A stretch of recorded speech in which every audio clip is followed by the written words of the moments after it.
그들이 말하되 그러면 그의 천사라 하더라 라는 제목으로 함께 하나님의 말씀을 나누고자 합니다.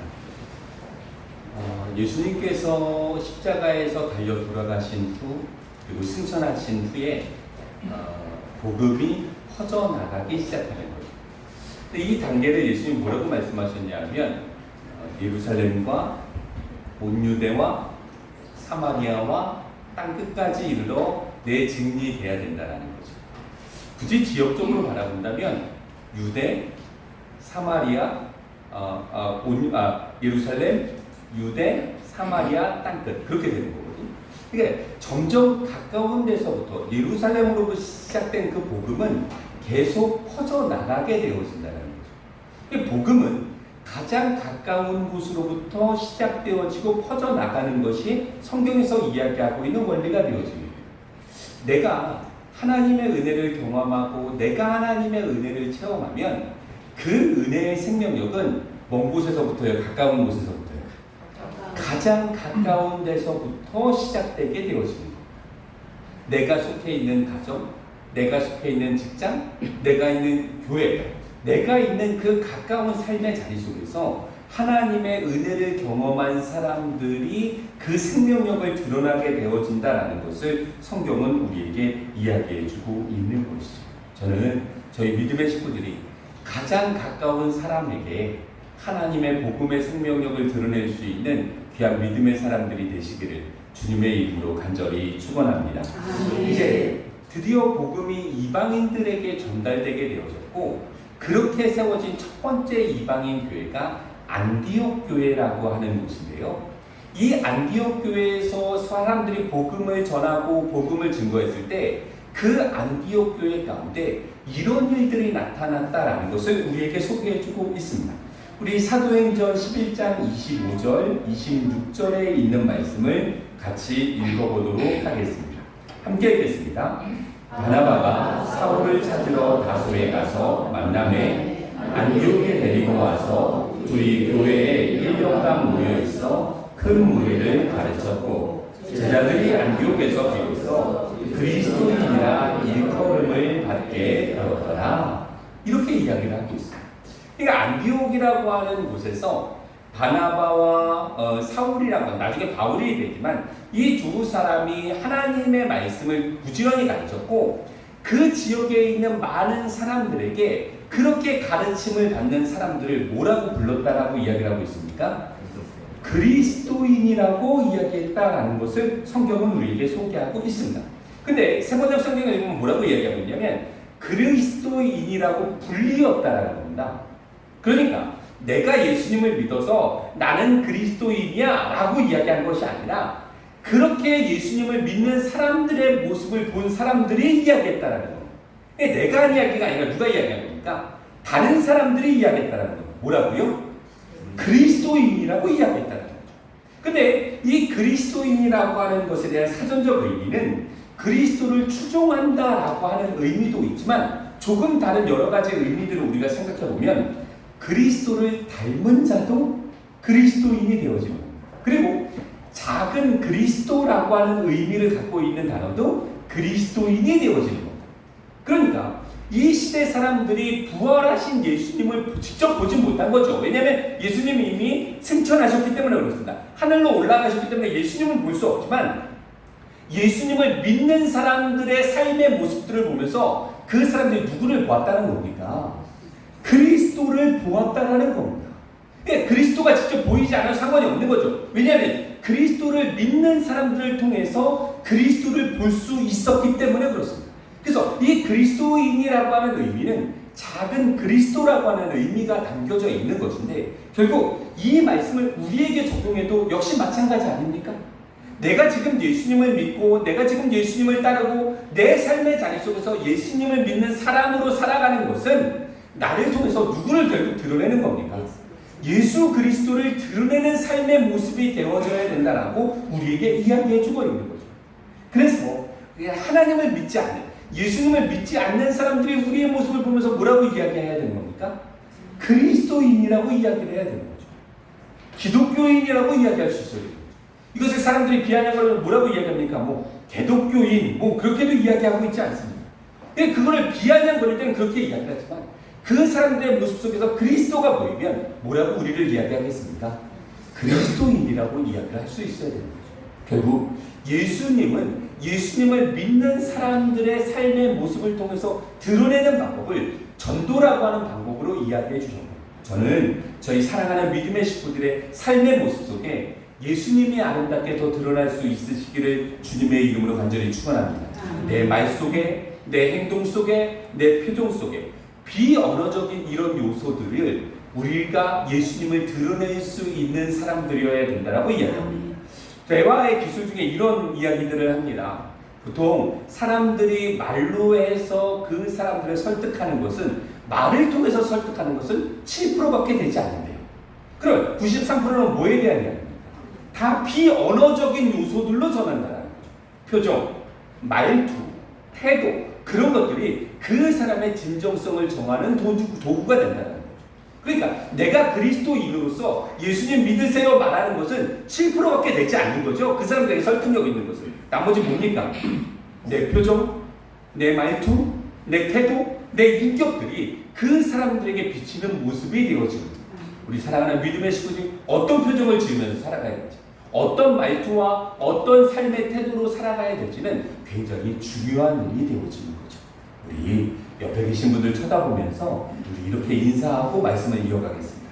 당신의 모습을 보니 예수님을 본 것 같습니다. 자, 우리 한 번만 더 인사하겠습니다. 당신의 모습을 보니 예수님을 본 것 같습니다. 그렇게 되어지는 거예요. 그러니까 이것이 우리들 가운데 자연스러운 삶의 모습이 되어줘야 됩니다. 이것들이 우리들 가운데 자연스러워질 때 신앙은 우리와 이질감이 없는 상태로 자리를 뽑는 것이고, 우리는 그렇게 살아가는 삶의 모습 속에 예수님을 자연스럽게 드러낼 수 있지 않겠나라는 생각들을 가져보게 되는 것이죠. 그리고 복음은 계속 확장되어져 가고 있고, 이 복음이 확장되어지는 모습들을 로마 당국에서 보았을 때는 좋아 보였을까요? 안 좋아 보였을까요? 안 좋아 보였습니다.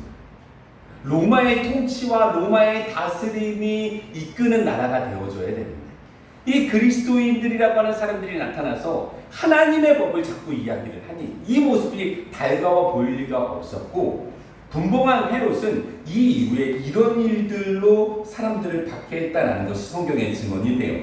우리 12장 1절부터 5절까지 있는 말씀을 이어서 같이 한번 읽겠습니다. 함께 읽겠습니다. 그때에 헤롯 왕이 손을 들어 롬 중에서 몇 사람을 택하려 하여 요한의 형제 야고보를 칼로 죽이니, 유대인들이 이 일을 기뻐하는 것을 보고 베드로도 잡으려 할세. 때는 무교절 기간이라. 잡음에 목에 가두어 군인 내식인 4회에 맡겨 죽이고 6월절 후에 백성 앞에 끌어내고자 하더라. 이에 베드로는 목에 갇혔고 교회는 그를 위하여 간절히 하나님께 기도하더라.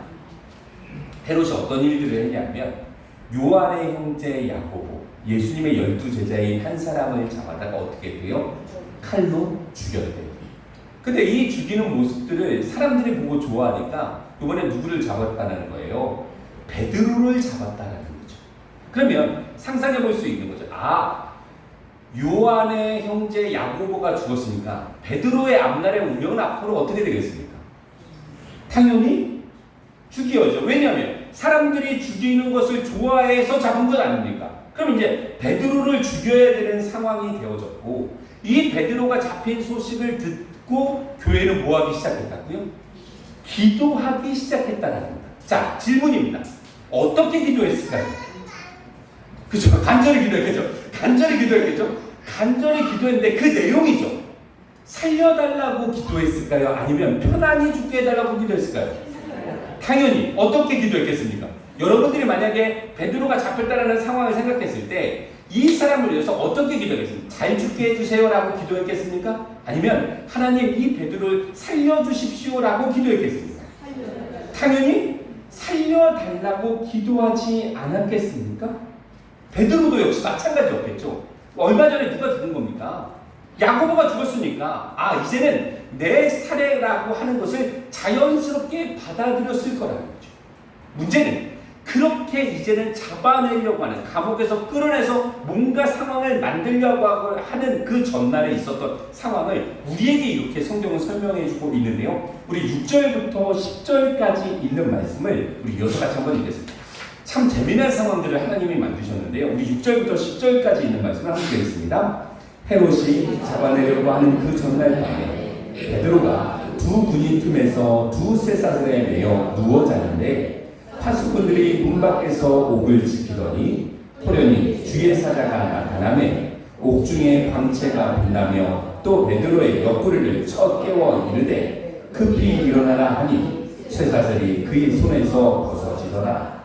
천사가 이르되 띠를 띠고 신을 신으라 하거늘 베드로가 그대로 하니 천사가 또 이르되 겉옷을 입고 따라오라 하는데 베드로가 나와서 따라갈새 천사가 하는 것이 생시인 줄 알지 못하고 환상을 보는가 하니라. 이에 첫째와 둘째 파수를 지나 시내를 통한 쇠문에 이르니 문이 저절로 열리는지라. 나와서 한 거리를 지나매 천사가 곧 떠나니라. 아멘. 자, 잡아내기 전날 베드로가 있었던 상황에 대해서 뭐라고 이야기하고 있습니까? 베드로가 뭐 했대요? 베드로는 뭐 하고 있었습니까? 살려달라고 기도했습니까? 아니죠. 베드로는 뭐 하고 있었습니까? 자고 있었다는 거. 많이 피곤했나 보죠? 보통 내 죽음을 앞둔 전날에 여러분이라면 뭐 하고 계시겠습니까? 자고 계시겠습니까? 잠이 오겠습니까? 그러면 일단 기분 가장 잠이 오겠습니까? 지금 내가 당장 내일 죽는 상황인데 내가 지금 편안히 잠을 잘 수 있겠습니까? 그렇지 않다는 거예요. 잠을 자기가 쉽지 않다는 겁니다. 그런데 베드로는 뭐 하고 있었대요? 잠이 너무나 많은 사람이어서 그냥 잠을 자고 있었다는 것을 우리에게 이야기해 줬습니다. 우리는 이 상황을 좀 생각을 해봐야죠. 과연 그러면 베드로는 잠이 많은 사람이었나? 그래서 그냥 잠을 잘 수밖에 없었나? 그런 접근을 하게 되냐면 우리는 성경을 성경답게 읽기가 쉽지 않은 거죠. 우리가 조금 더 다른 각도로 베드로에 자고 있었던 이유를 조금 더 생각을 해본다면 이런 이유일 겁니다. 예수님이 제자들과 함께 갈릴리 호수를 건너가신 적이 있었습니다. 근데 그 갈릴리 호수를 건너가는 과정 속에 뭐가 일어나기 시작합니까? 풍랑이 일어나기 시작했고 그 풍랑이 너무 컸기 때문에 제자들이 예수님한테 뭐라고 이야기했냐면 예수님 우리가 죽게 생겼습니다 라고 이야기하면서 자는 예수님을 깨우는 장면을 우리에게 소개하고 있습니다. 그런데 예수님이 일어나셔서 뭐라고 말씀하시냐면 정말 우리가 다 죽게 생겼구나 그렇게 얘기하셨나요? 아니었습니다. 바람과 풍랑을 꾸짖으시면서 뭐라고 그 풍랑을 꾸짖고 잔잔케 하신 후에 제자들에게 뭐라고 말씀하셨냐면 너희 믿음이 어디 있느냐 라고 이야기하셨어요. 그러니까 이 풍랑에 대한 일들을 이야기하면서 풍랑이 얼마나 큰애 장래라는 것이 예수님의 관점이 아니라 예수님은 이 일들을 통해서 무엇에 대한 이야기를 하신 겁니까? 믿음에 대한 이야기를 하셨다는 겁니다. 그러니까 예수님은 믿음에 대한 이야기들을 하시면서 뭐 하실 수 있는 겁니까? 주무실 수 있었다는 겁니다. 하나님께서 이 상황을 지켜주실 거라고 하는 그 믿음이 예수님을 편안하게 잠들게 했다는 것을 성경은 우리에게 이야기해요. 이 이야기를 고스란히 끄집어 와서 오늘 베드로에게 적용해 본다면 베드로가 다음날 자기가 죽을 수밖에 없는 상황임을 알고 있음에도 불구하고 편안하게 잠든 이유는 베드로가 잠이 많아서가 아니라 뭐가 있었던 겁니까? 하나님에 대한 믿음이 그 편안함을 만들어냈다라는 것을 이야기해 줍니다. 성경에 있는 많은 하나님의 사람들은 그래서 삶의 환경 때문에 이끌림을 받았던 사람이 아니라 삶의 환경과 상관없는 하나님의 편안함 속에 살았던 사람이었음을 우리에게 소개하고 있는 것이죠. 우리도 마찬가지 아닙니까? 내 마음이 편안할 수 있는 것은 내 삶의 환경이 편안하기 때문에 편안하는 것을 누구나 누리는 편안함이죠. 그렇지 않습니까? 모든 사람들이 삶의 환경 속에 편안하면 그냥 난 편안해, 난 좋아 라고 이야기하는 거죠. 근데 삶이 요동치고 있음에도 불구하고 내 마음이 편안할 수 있는 이유는 내가 누구와 함께하기 때문에 그렇습니까? 하나님과 함께하기 때문에 누리는 주의 은혜임을 성경은 우리에게 소개합니다. 사랑하는 예담교회 믿음의 식구들 마음 가운데 주께서 함께하시기를 주님의 이름으로 간절히 축원합니다. 오늘 예담 콰이어가 했던 찬양처럼 주님께서 우리와 함께하시면 우리는 담대한 마음을 가지고 살아가게 되었습니다. 삶의 어떠한 환경 속에서 요동하지 않고 그 삶의 환경을 이끌어 가시는 그 하나님과 더불어 살아갈 수 있음을, 편안함 속에 살아갈 수 있음을 성경은 우리에게 이야기해 주고 있는 것이죠. 이제 본문으로 와서 돌아오면 베드로를 만났던 천사는 이렇게 이야기하죠. 일어나라, 그리고 신을 신어라. 그리고 뭐라고요? 나를 따라와라. 그랬더니 따라오는 과정 속에 옥문이 저절로 열렸다는 겁니다. 그리고 그 길을 따라서 밖으로 나왔다라는 것을 성경은 우리에게 이야기해 주고 있는데요. 이 과정 속을 베드로가 처음에는 실제로 알았대요? 환상으로 알았대요? 환상과 꿈이에요. 내가 지금 이런 꿈을 꾸고 있구나라고 생각을 했대요. 근데 옥에서 다 나오고 나서 천사가 떠나간 다음에 베드로가 알았죠. 이게 환상이 아니라 하나님께서 나를 통해서 일하신 하나님의 역사하심이구나라는 것을 깨달아 알았다라는 것을 우리에게 이야기해 주고 있습니다. 이게 사실 말이 되는 상황입니까? 말이 좀 안 되는 상황입니까? 말이 좀 안 되는 상황입니다. 그런데 하나님은 하나님의 사람들에게 이렇게 말이 안 되는 상황들도 일하실 수 있는 분임을 성경은 우리에게 이야기해 주고 있는 거죠. 그러면 저는 저희 예담교회 믿음의 식구들도 하나님께서 우리 사랑하는 믿음의 식구들의 삶의 자리 가운데 이렇게 말이 안 되는 일들을 더 많이 행하실 수 있기를 주님의 이름으로 간절히 축원합니다. 모든 사람들이 이해하는 수준의 정도의 일하심이 아니라 모든 사람들이 생각하지 못했던 그 하나님의 일하심을 우리의 삶의 자리 가운데 경험할 수 있는 우리 믿음의 식구들이 되셨으면 좋겠습니다. 이제 본문 속의 말씀을 계속 생각해 본다면 베드로는 이제 나왔습니다. 그리고 어디로 갔을까요? 어디로 갔겠습니까?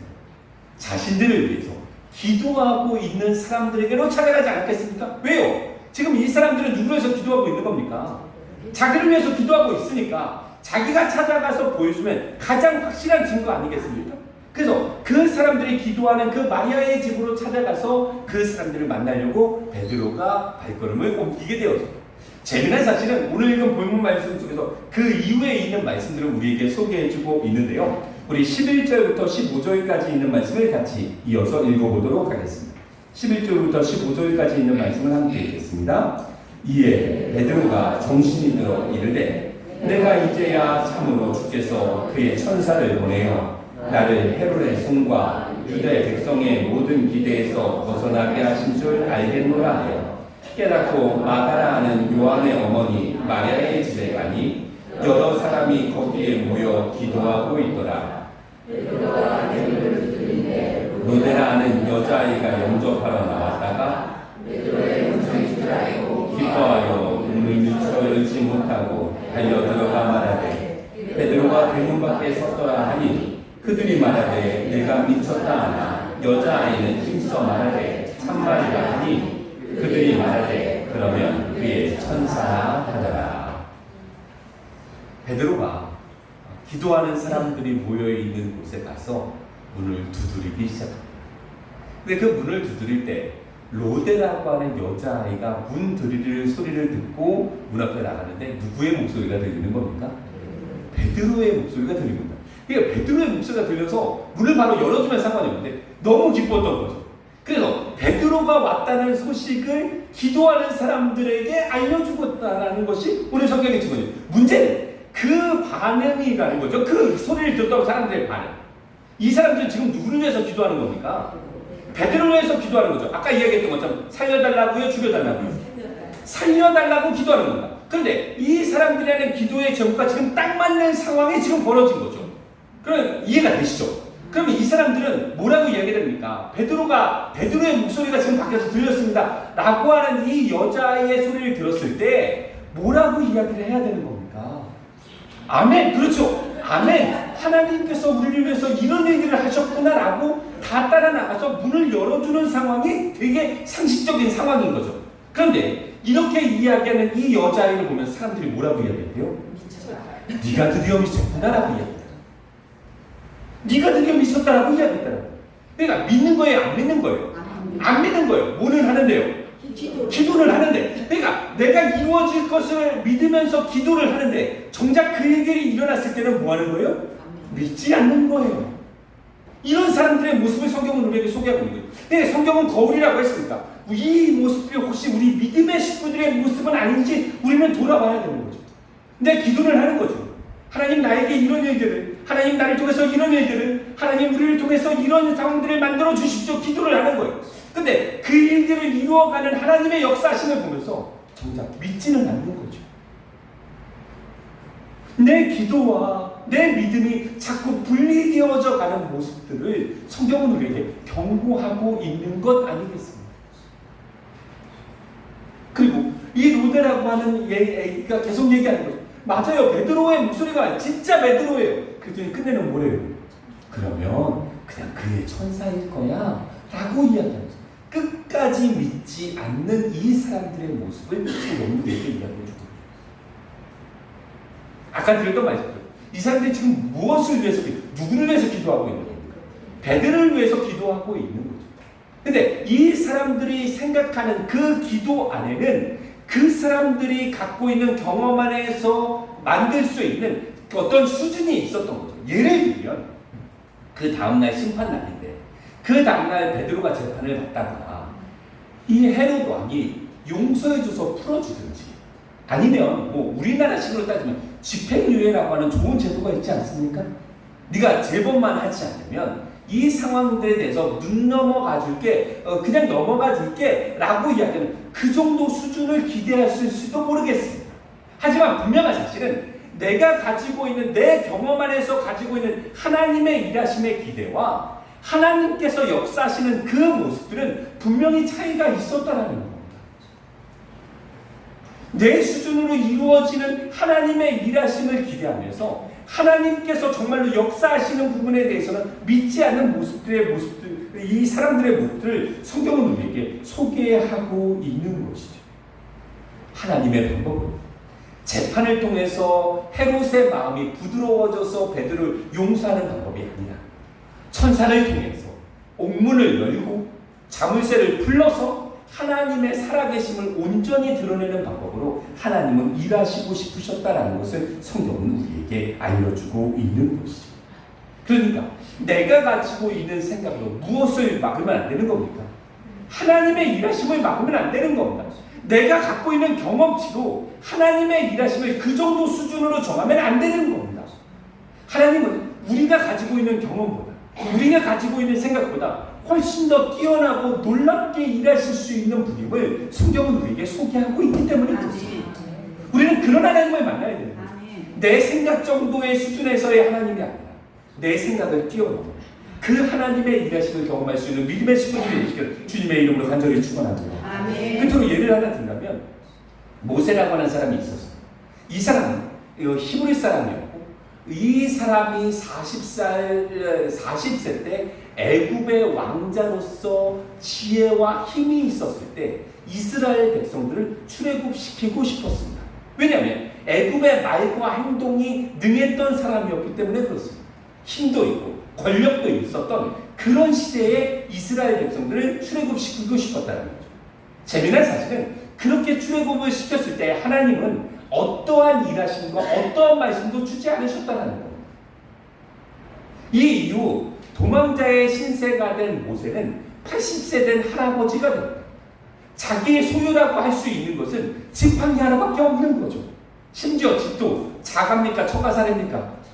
처가살이하고 있었다. 집도 자가도 아니었다는 거예요. 내가 소유할 수 있는 것은 막대기, 지팡이 하나밖에 없었는데 그 막대기밖에 없는, 하나밖에 없는 모세는 하나님이 찾아서 이야기하는 거죠. 뭐라고요? 너 나와 출애굽 좀 한번 시켜보자.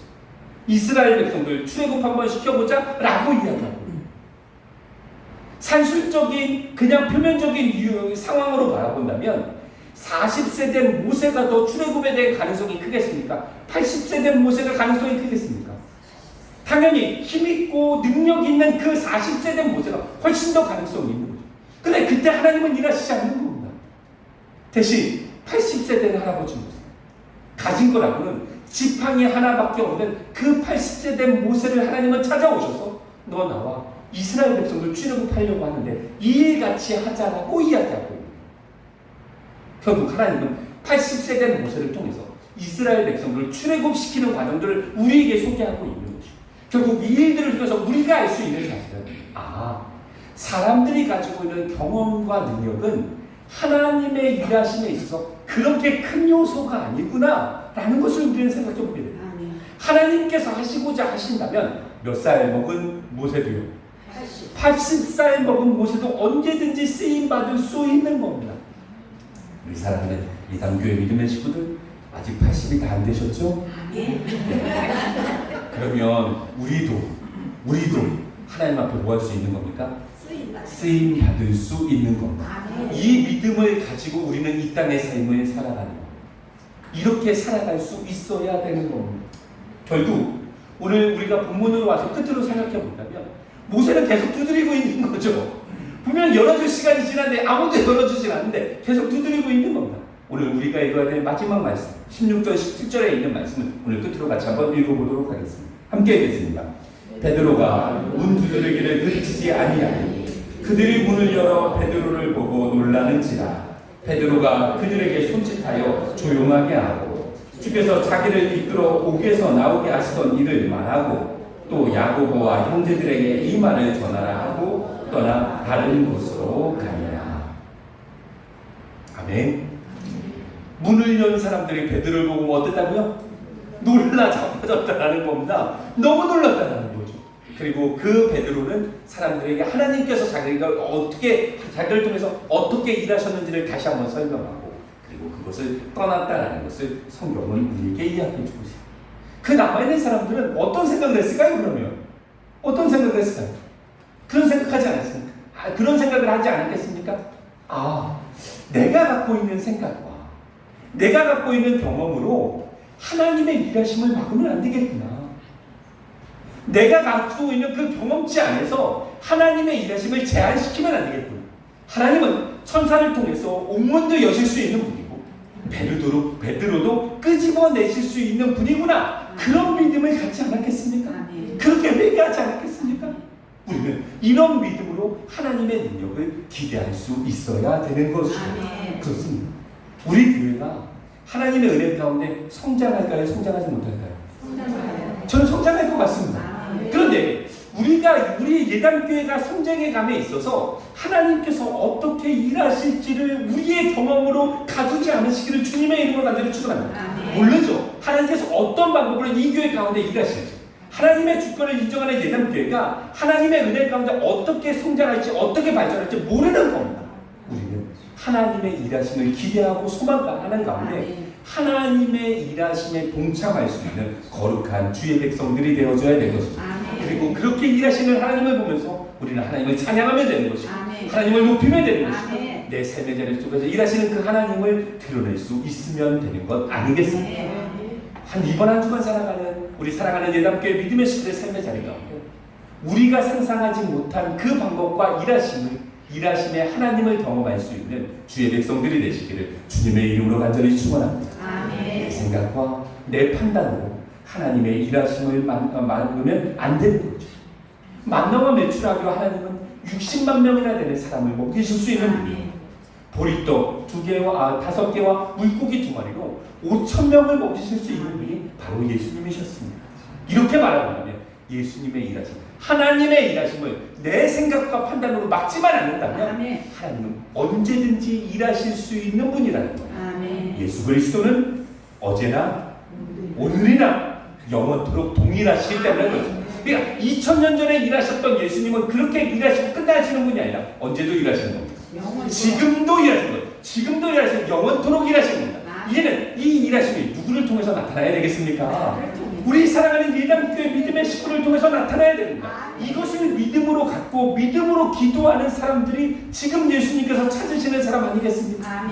예수님의 능력이 부족해서가 나타나지 않는 것이 아니라 그렇게 믿음으로 기도하는 사람이 없기 때문에 나타나지 않는 거라고 한다면 이제는 예수님의 이 일하심을 우리는 소망할 수 있어야 되고 기도할 수 있어야 되는 것이고 하나님의 일하심을 경험할 수 있어야 될 것입니다. 그렇게 넉넉하게 일하시, 그렇게 풍요롭게 일하실 그 예수님을 만나는 사랑하는 예담교회 믿음의 식구들이 되시길 주님의 이름으로 간절히 축원합니다.